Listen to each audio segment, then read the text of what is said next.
কুষ্টিয়ায় পেঁয়াজের বীজ উৎপাদনে নতুন সম্ভাবনার দুয়ার খুলছে।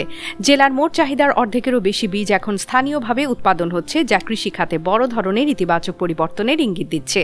অন্য ফসলের তুলনায় পেঁয়াজ বীজ চাষে লাভ বেশি হওয়ায় দিন দিন বাড়ছে এর আবাদ।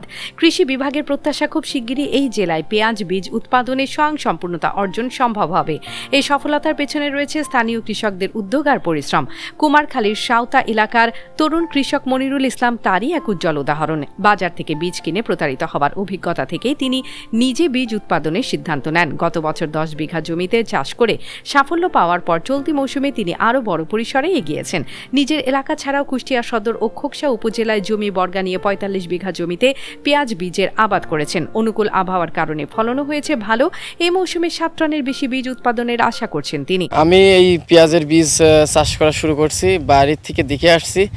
দেখে আমি কৃষি সম্প্রসারণ অধিদপ্তরের থেকে ট্রেনিং নিয়ে আমি এই কৃষি সম্প্রসারণ অধিদপ্তর আমাকে 15 দনার বীজ দিছিল। সেই 15 দনার বীজ থেকে আমি তারা দিল আমাকে 4 মণ পেঁয়াজ, আর আমি বাদবাকি পেঁয়াজ দিয়ে আমি টোটাল এবছরে 45 বিঘা জমিতে 15 দনার থেকেও আমি নিজে জমি লিজ নিয়ে ইজারা নিয়ে আমি এই প্রজেক্ট 3টা উপজেলাতে এই প্রজেক্ট করেছি।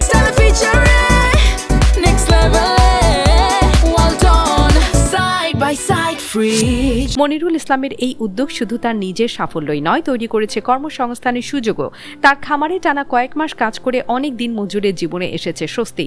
নিয়মিত কাজ পেয়ে তাদের অর্থনৈতিক অবস্থারও উন্নতি হয়েছে। এই যে আমরা এই যে পেঁয়াজের দানা চাষ করতেছি, হাইব্রিকেট, লালতিক হাইব্রিকেট, এই বীজ উৎপাদন করতেছি যাতে বৃদ্ধি হয়, এই জন্যই যে 1 বিঘা ভুঁইতে এই পেঁয়াজ হবে 80 মণ, কোনোটা 100 মণ, কোনটা 120 মণ। এখানে কাজ করি মনে করেন আজ প্রায় মাস 3, 20 থেকে 22 জন আছি, 25 জন, কোনোদিন 25-এর উপরে হয়ে যায়। সংসার মনে করেন চলে, একেবারে খারাপ চলে না। আমরা এই ফার্মে কাজ করতেছি দীর্ঘ, এই বীজ লাগানোর পরের থেকে চাষের প্রথম থেকেই আমরা এর পিছনে লাগেই আছি। হ্যাঁ, খুব শ্রম দিয়েছি, খাটাখাটনো করেছি, তবে এখন দেখতেছি যে এই বীজ খুব ভালো হয়েছে, আমার মনের কাছে খুব ভালো লাগতেছে। শুধু মনিরুল নন, জেলার আরও অনেক কৃষক এখন পেঁয়াজ বীজ চাষে ঝুঁকছেন। তাদের মতে বাজারের উপর নির্ভর না করে নিজেরাই মানসম্মত বীজ উৎপাদন করলে প্রতারণার ঝুঁকি কমে এবং লাভও বেশি হয়। একজনের সাফল্য দেখে অন্যরাও আগ্রহী হয়ে উঠছেন এই চাষে, যা ধীরে ধীরে একটি সম্ভাবনাময় খাতে রূপ নিচ্ছে।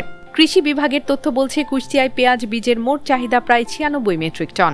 এর মধ্যে চলতি বছরে উৎপাদনের লক্ষ্যমাত্রা 56 মেট্রিক টন। কর্মকর্তাদের আশা, ধারাবাহিক এই অগ্রগতির ফলে খুব দ্রুতই জেলার চাহিদা পুরোপুরি পূরণ করা সম্ভব হবে। যশোর অঞ্চলের মধ্যে কুষ্টিয়া জেলা পেঁয়াজ আবাদের একটি অত্যন্ত গুরুত্বপূর্ণ একটি জেলা, এবং এবছর আবহাওয়া অনুকূল থাকাতে এখানে যথেষ্ট পেঁয়াজের আবাদ হয়েছে, এবং গত কয়েক বছর ধরে কৃষকেরা এখানে পেঁয়াজ বীজ উৎপাদন করতে মনোযোগী হয়েছেন। তো আমাদের এবছর প্রায় 62 হেক্টর জমিতে পেঁয়াজের আবাদ হয়েছে। তো প্রায় 56 মেট্রিক টন পেঁয়াজ বীজ উৎপাদন হবে বলে আমরা আশা করি, এবং আমাদের জেলার চাহিদা প্রায় 96 মেট্রিক টন। তো এ ধারা অব্যাহত থাকলে আশা করা যাচ্ছে যে 2-1 বছরের মধ্যে কুষ্টিয়া জেলা পেঁয়াজ বীজ উৎপাদনে স্বয়ংসম্পূর্ণতা অর্জন করবে। সব মিলিয়ে চলতি মৌসুমে কুষ্টিয়ায় প্রায় 17 কোটি টাকার পেঁয়াজ বীজ উৎপাদনের সম্ভাবনা দেখা দিয়েছে। সঠিক পরিকল্পনা ও সহায়তা অব্যাহত থাকলে এই খাত শুধু জেলার চাহিদা মেটাবে না, বরং দেশের অন্যান্য অঞ্চলেও বীজ সরবরাহ করে অর্থনীতিতে গুরুত্বপূর্ণ অবদান রাখবে।